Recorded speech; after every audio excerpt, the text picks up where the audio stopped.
Hello student, आज हम लोग स्टार्ट करेंगे फिजिक्स का ब्रांच इलेक्ट्रोस्टैटिक्स।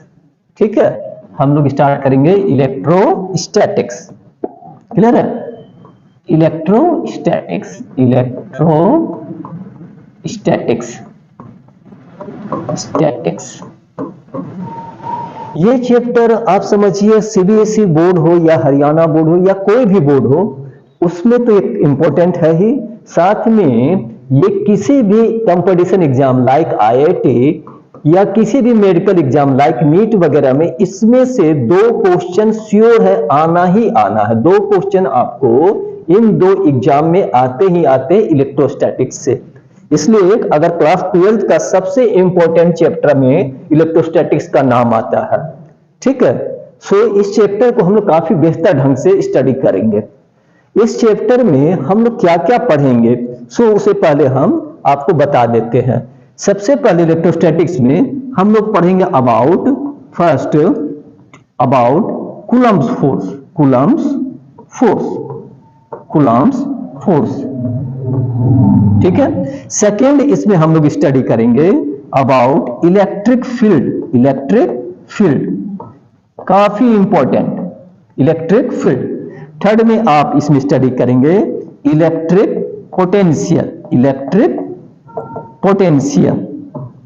पोटेंशियल। आप इसको डिनोट करना सीख लीजिए, अभी से भी से डिनोट होगा। इलेक्ट्रिक फील्ड है, अब आप इसे ई से डिनोट करेंगे। ये वेक्टर क्वांटिटी एरो लगा देता हूं। ठीक है, इसके बाद हम इसमें स्टडी करेंगे पोटेंशियल एनर्जी। ठीक है, between system of charges. Fifth में हम इसमें स्टडी करेंगे about electric dipole. Clear? Electric dipole ये आपको ये मिलेंगे इलेक्ट्रोस्टैटिक्स में। ठीक है, जनरली क्वेश्चन देखेंगे तो आपका इलेक्ट्रिक पोटेंशियल में से आएंगे। ठीक है, और ये एक एक करके स्टडी करते हैं हम। इसके बारे में थोड़ा सा आपको और बता दें, अगर आप ग्रेविटेशन चैप्टर आपका क्लास 11th में वीक रह गया है, तो इस चैप्टर को अगर आप अच्छा से स्टडी कर लेते हैं तो आपका वो जो ग्रेविटेशन का चैप्टर है वो भी आपको बहुत ही अच्छा हो जाएगा, काफी स्ट्रॉन्ग हो जाएगा, उसका कॉन्सेप्ट भी काफी बिल्डअप कर जाएगा। सो आप इलेक्ट्रोस्टैटिक्स को काफी गहराई से, काफी ध्यान से पढ़िएगा। ठीक है, क्लियर? ठीक, तो सबसे पहले मैं आपको 1 बाय 1 पढ़ाना शुरू करता हूं। क्लियर? ठीक, सबसे पहले हम अबाउट कूलम्ब्स फोर्स को ही पढ़ते हैं। Coulomb's force.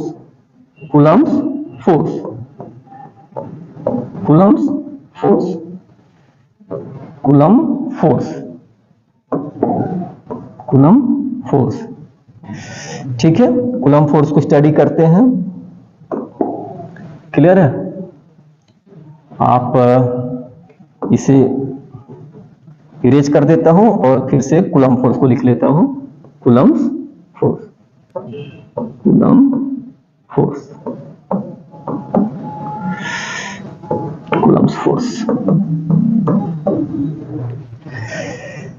आप इसके बारे में आराम से आप पढ़िए कूलम्ब्स फोर्स के बारे में। कूलम्ब्स फोर्स सिंपल कूलम्ब साहब ने बताया था कि 2 चार्ज Q1 ले और Q2 ले। 2 पॉइंट चार्ज, 2 चार्ज मैंने लिया Q1 और Q2, और दोनों का सेंटर से सेंटर के बीच का डिस्टेंस, इस वर्ड को याद रखेंगे, मैंने क्या बोला, from centre to centre distance R। ठीक है, चार्ज Q1 है, Q2 है, बीच का distance centre to centre R है। तो इन दोनों चार्ज के बीच क्या फोर्स लगेगा, इसके फार्मूला को कूलम्ब साहब ने बताया था। इन्होंने बताया था कि अगर 2 चार्ज Q1 और Q2 गिवन है, then force between charges directly proportional होगा magnitude of the charges, means product of the magnitude of the charges.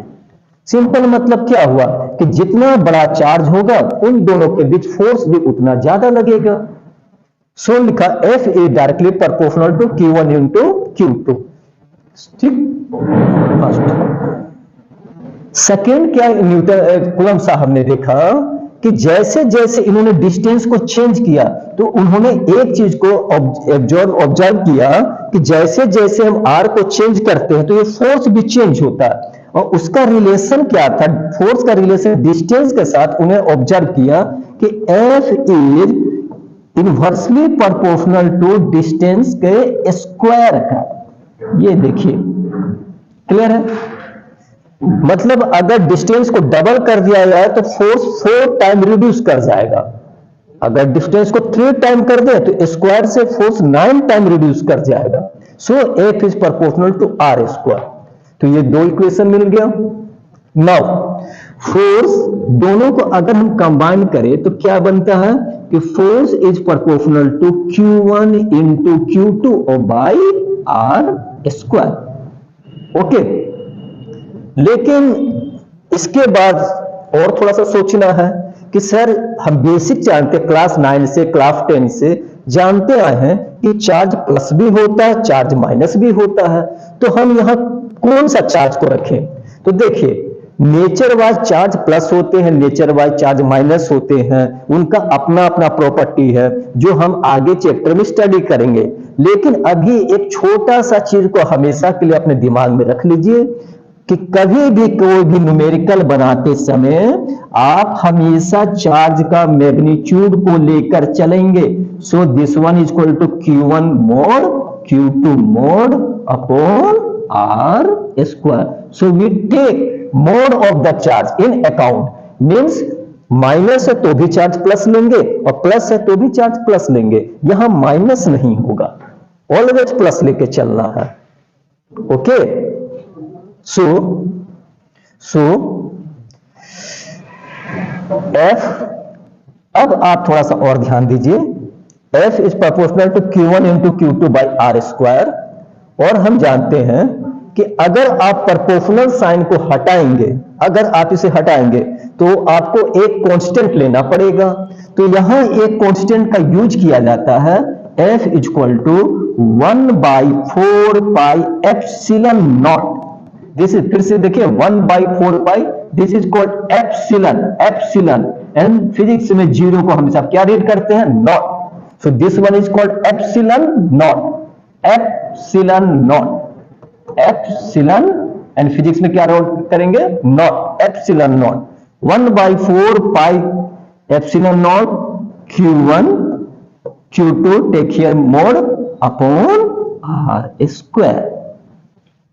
Okay, now what is value of 1/4 pi epsilon naught here?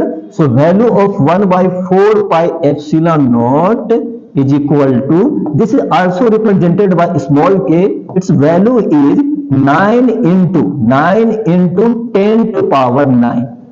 What is its unit? What is unit? Then what is unit in force? Newton, meter square, and unit of charge is coulomb. Remember, unit of charge is coulomb. So value of unit of this one is Newton meter square per coulomb square. 1/4 pi epsilon naught K 9 into 10 to power 9 Newton meter square. Unit of charge is coulomb. So there this one is coulomb square. ठीक है, आप video को आराम से pause करके आराम से देखिए, बहुत बेसिक है, यहां से जस्ट हम स्टार्ट कर रहे हैं। अगर आप इस फॉर्मूला को कंपेयर कीजिए ग्रेविटेशन से तो आपको समझ में आ गया होगा, करीब करीब ये ग्रेविटेशन जैसा रिसेंबल कर रहा। बस जहां पर इलेक्ट्रोस्टैटिक्स में चार्ज है, ग्रेविटेशन में वहां मास हो जाता है। सो अगर ग्रेविटेशन का फोर्स देखना चाहते हैं दो मास के बीच, तो Q1 Q2 के जगह पर आप क्या बोलेंगे? M1 M2। और यहां पर 1/4 पाई एप्सिलॉन कांस्टेंट है और वहां ग्रेविटेशन में ये G आ जाता है। सो अगर इसको ग्रेविटेशन से देखना चाहते हैं तो कैसा होगा? तो ये ऐसा होगा, G M1 M2 by r square. तो आप समझ लीजिए कि दोनों का फॉर्मूला एक जैसा, बस जहां जहां 1/4 पाई एप्सिलॉन नॉट है, 9 into 10 to power 9 है, जिसको स्मॉल के से दिखाते हैं, वहां पर G लिखेंगे, यूनिवर्सल ग्रेविटेशनल कांस्टेंट, और चार्ज की जगह पर मास आ जाता है। बिल्कुल एक जैसा फॉर्मूला, इसलिए याद करने में कोई दिक्कत नहीं। खास बात आपको याद हुआ कि ये r कौन सा डिस्टेंस है, तो ये r डिस्टेंस है चार्ज से चार्ज के सेंटर के बीच में, ठीक है। और दोनों का फोर्स एकदम, ये इसको इधर खींचेगा और ये इसको इधर अट्रैक्ट करेगा। अगर या ये इधर रिपेल करेगा और ये इधर रिपेल करेगा, यानी सेंटर से सेंटर फोर्स लगता है, या तो सेम, या तो अट्रैक्ट या रिपेल, सेंटर से centre. So this force is also called central line force, central line force. This force is also called central line force.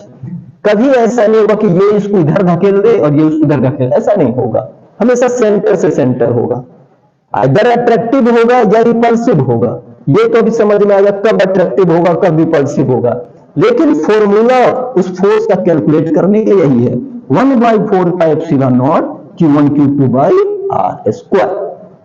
Okay, दूसरा चीज अब समझना है, इसमें खास कर बातों को समझिए कि इस फॉर्मूला को लगाते समय हम ये एज्यूम करके चले हैं कि दोनों चार्ज जिस मीडियम में रखा हुआ है वो या तो वैक्यूम है, यानी वहां मीडियम में कोई भी मीडियम नहीं है, वो वैक्यूम में चार्ज है, या वैक्यूम है और नहीं तो एयर में है।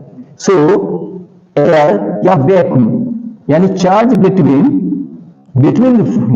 आइदर एयर भरा हुआ है या वैक्यूम है, ओके, या वैक्यूम, नो मीडियम। क्योंकि अगर इसे दो चार्ज को किसी वाटर में डाल दें, केरोसिन ऑयल में डाल दें, तो फॉर्मूला में सम चेंज होता है। नहीं, अभी हम एज्यूम करके चले हैं कि इनके बीच में आइदर एयर है या एयर भी में बिल्कुल वैक्यूम है, और formula 1/4πε0 Q1 Q2 by r square. This was the formula. Okay, now आप चाहे तो वीडियो को पॉज करके आप इसको नोट कर सकते हैं, ठीक है।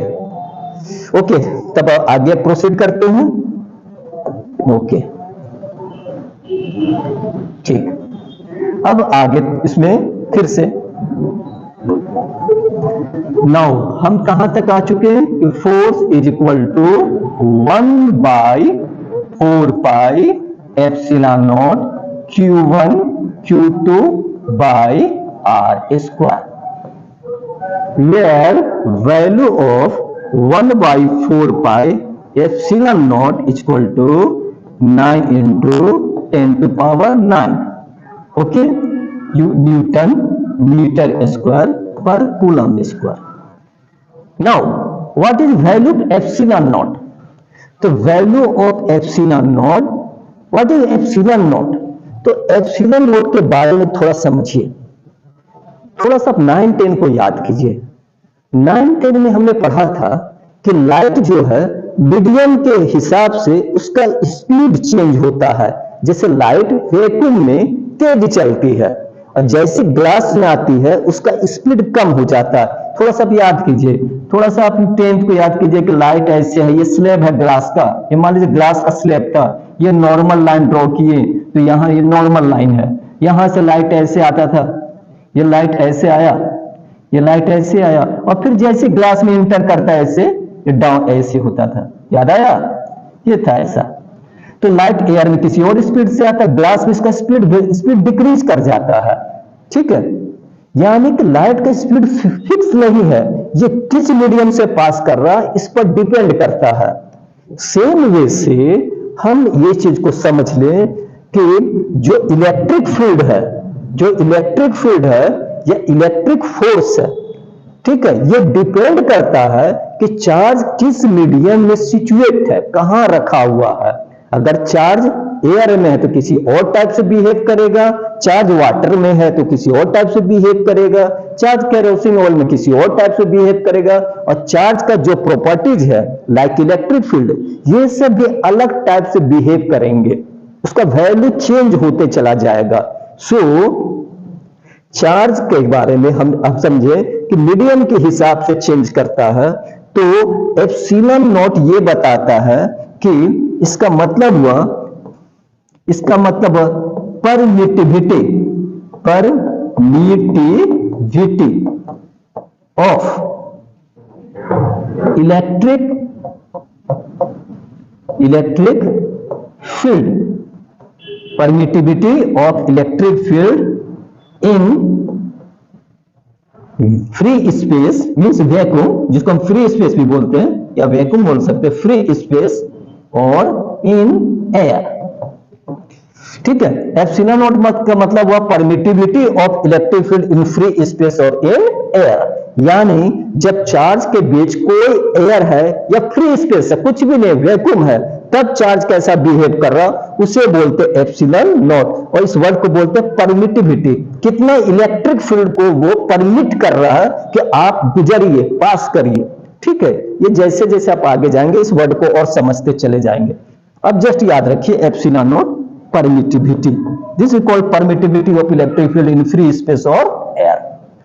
Okay, now what is value of epsilon naught? तो value of epsilon naught is equal to 8.85, 8 point, sorry here, this one is 8.85 into 10 to power minus 12, 10 to power minus 12, and see here the unit, main होता है unit को सही सही लिखना। तो हम epsilon not का लिखना चाहते हैं, तो एप्सिलॉन नॉट को सिंगल ऊपर कर दो, 1/4 पाई का तो कोई यूनिट नहीं, क्योंकि मैथमेटिक्स का टर्म है, कुछ नहीं रहेगा, एप्सिलॉन नॉट को ऊपर कर दे। तो कैसे यूनिट लिखा जाता है? तो एक ही बार आप किसी चीज को फिजिक्स में देखो, याद करना सबसे बड़ा गुनाह है। फिजिक्स में अगर आप चीजों को याद कर रहे हैं तो सबसे बड़ा गलती कर रहे हैं, और बहुत ज्यादा याद कर रहे हैं, बहुत ज्यादा फॉर्मूला को याद कर रहे हैं, बहुत ज्यादा बातों को याद कर रहे हैं, तो आपसे ये भी संभव है कि वक्त पर आप गलत फॉर्मूला को उस जगह पर यूज कर लें।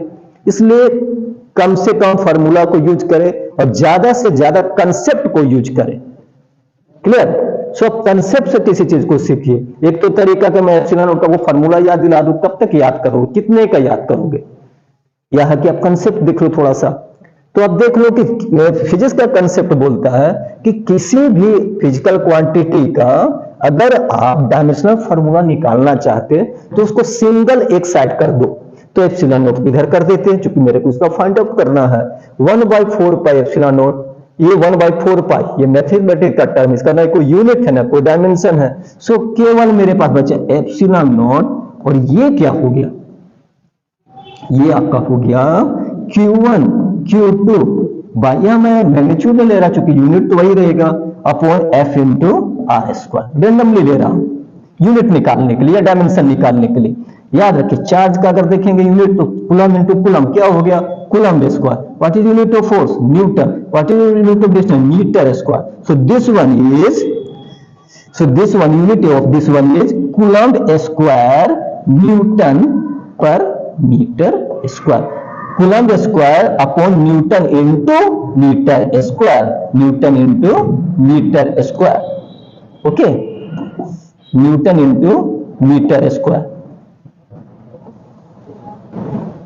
Write down this one here again, coulomb square newton meter square. Okay, this one 8.85। अब आप देखो इस वैल्यू को कैसे निकाला गया, यहां भी समझ लीजिए। इस वैल्यू को यहां रखा होगा, पाई का वैल्यू 3.1 पुट किया होगा, ये वैल्यू निकाल लिया होगा। समझ रहे हैं? इसका पूरा डायमेंशन लिखते समय, इसका लिखते समय पूरा चीज ऊपर गया होगा, तो फोर्स नीचे आया होगा। और जब इसका लिख रहे थे ये ऊपर गया, इसलिए देखो ये चेंज कर रहा, ये ऊपर नीचे, इसलिए ये ऊपर हो जा रहा है, ये नीचे। Concept clear? This is all about force between two charges. Okay, आप शॉर्ट में इसको याद रखिए फोर्स को। अब शॉर्ट में कैसे याद रख सकते हैं? अब वेरी शॉर्ट में अगर याद करना चाहते हैं तो आप बस इतना याद रखिए, force equal to 9 into 10 to power 9 Q1 का मॉड, Q2 का मॉड, और बीच में आर स्क्वायर। बस न्यूमेरिकल के लिए यही है। इसके स्लैश बीच में मीडियम एयर है या वैक्यूम है। क्लियर? ओके, आप पहुंच करके आप इसे लिख लीजिए। ठीक है, आगे इसे मैं इरेज कर देता हूं, आप लोग पहुंच करके चाहे एक बार नोट डाउन कर सकते हैं, फिर आगे देखिए इसे। ओके, नाउ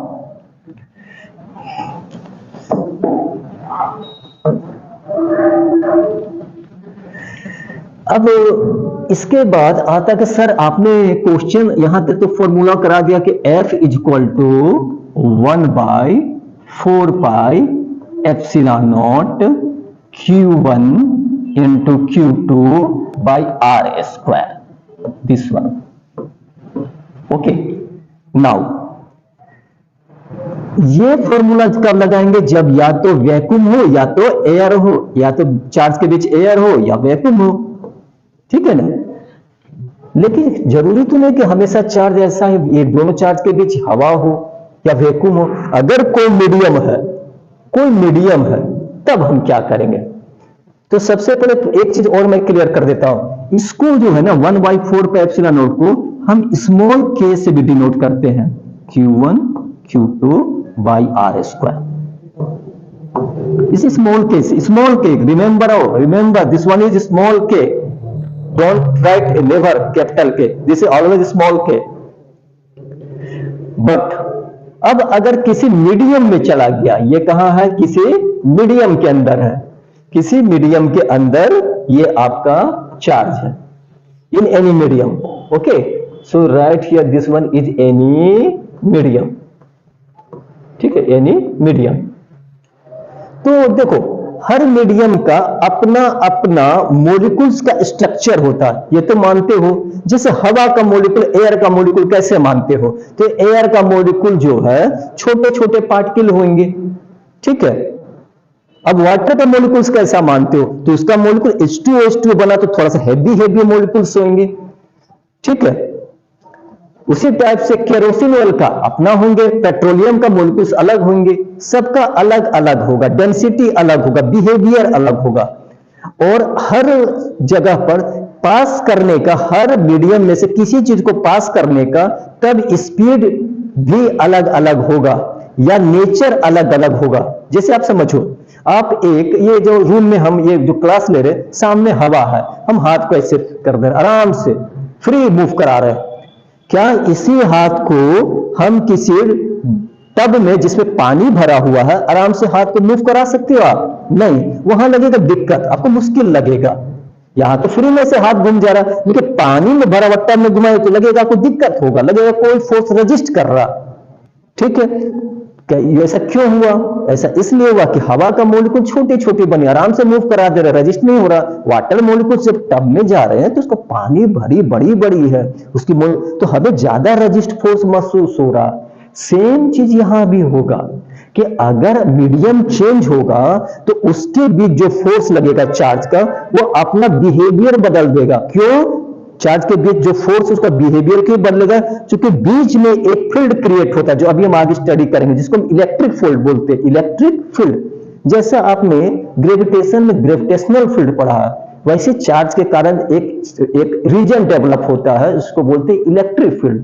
और इलेक्ट्रिक फील्ड बिल्कुल डिपेंड करता है कि आपका चार्ज जो है किस मीडियम में रखा हुआ है। ओके, और हर मीडियम का अपना अपना ताकत होती है, अपना अपना स्ट्रेंथ होता है, ठीक है। तो जो मीडियम का स्ट्रेंथ होता है तो उसे मेजर करने के लिए एक वर्ड दे दिया गया है, उस वर्ड का नाम है dielectric constant. This one is called dielectric constant. This one dielectric constant denoted by capital K. इसलिए मैंने बोला था कि आप याद रखिए, इसे स्मॉल के से दिखाइए, क्योंकि ये कैपिटल के केवल के लिख देने से नहीं होगा, तो पता है आप कंफ्यूज कर जाएगा कि ये के लिखा हुआ कि ये डाइलेक्ट्रिक कांस्टेंट है। सो 1/4πε0 स्मॉल के, जिसका वैल्यू होता है 9 × 10⁹, ठीक है। और ये है डाइलेक्ट्रिक कांस्टेंट जो हर मीडियम का अलग अलग होता है। जैसे फॉर एग्जांपल, अगर वाटर का डाइलेक्ट्रिक कांस्टेंट याद करना चाहते हैं तो आप याद रखिए 81। वाटर का कितना है? 81।